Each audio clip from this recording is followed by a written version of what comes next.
सध्या लग्नाचा सीझन असल्यामुळे तुमचा भाऊ फक्त ना लग्नाला जातोय सध्या। तर नमस्कार मंडळी, सगळ्यांना जय श्रीराम। सकाळी तिकडे देवका पाहून आले होते कांदा नेण्यासाठी। आपला कांदा त्यांनी काढला होता आणि जे फुटाचा कांदा आहे म्हणजे नाही का डबल तोंडी, तो कांदा ते आपले भरून त्यांच्या बकऱ्यांसाठी घेऊन चालले। आपण त्याला मदत केली। मित्रांनो, आज आहे ना काय वातावरण बिघडलंय काय माहिती, मला वाटते पावसाची शक्यता वाटते। जरा सांगितलंय बरं का जिल्ह्यांमध्ये पाऊस वेगवेगळ्या।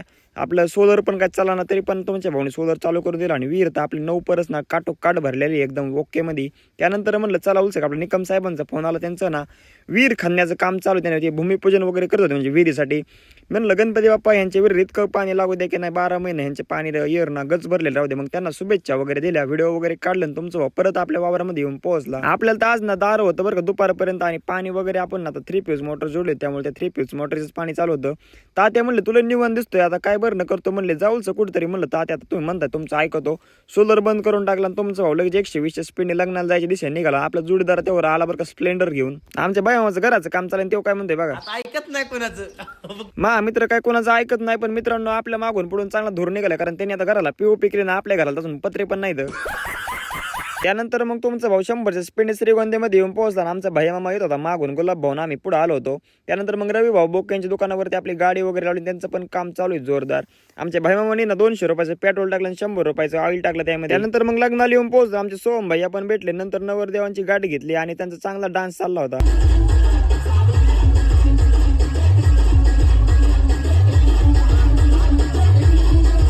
नवरदेवाचा डान्स होईपर्यंत आमच्याकडे म्हणले जेवून घेऊ। म्हणलं चला तुम्ही तर जेवायचं आलात म्हणलं। त्यानंतर आमचे दाजी आले, म्हणले काय कमी जास्त। दाजींना म्हणलं काहीच अडचण नाही, एकदम जास्त झालंय। आमच्या भाच्याला आणि बाचीला आमच्या ताईला कुठून वाचला गेला, कारण आम्ही जेवाय बसलो लगेच आले लक्ष द्यायला। म्हणलं मापात खातो लागा, नको काळजी करतो। आपल्या भाच्याला कुठून वाच लागला, कारण आईस्क्रीम आली। बाबा चल बाबा म्हणलं आता काय करतो तू, तर काय म्हणलं झाकले सवाशी। एक तर मामाच सध्या ना तारांबळ चालली, पण आता कसं ऐकावं लागतं मित्रांनो। तो सांगा त्याच्या आईला, त्याची आई आपल्याला मोका हिस्सा मागायचा अर्धा एकरातला, परत 10 गुंठा तिलाच जायचं। त्यानंतर मग आत्यांची गाडी घ्यावं म्हणलं, पण आत्यांची पर्स आधी उचलली। आत्या म्हणलं का घाबरतात का काय बघावं, पण आत्या नाही घाबरल्या। आमचे छोटे इथं भाचे सरकार म्हणजे आमचे ओम भाऊ भेटले। नंतर इथं ओम भाऊचे पप्पा असतील किंवा आमचे सगळे दादा दाजे सगळ्यांची गाठ भेट घेतली। सध्या तुमचा भाऊ फक्त लग्न पार पाडतोय बा, कुणाच लग्न असेल तर नक्की सांगा, लगेच येतो। आमचं दाजी तर निवड धाव पडत होतं, नवरदेवाला पाणी पाजतो म्हणलं या माघारी उलशी गाठ भेट घेतो तुमची। त्यानंतर वरवावणी वगैरे झाली आणि नवरदेव नवरीची एकदम थडात एंट्री झाली बरं का। लग्न खूप छान झालं आणि एकदम म्हणजे नाद बंड। तुमच्या भाऊनी तर 15-20 गुलाबजाम खाल्ले।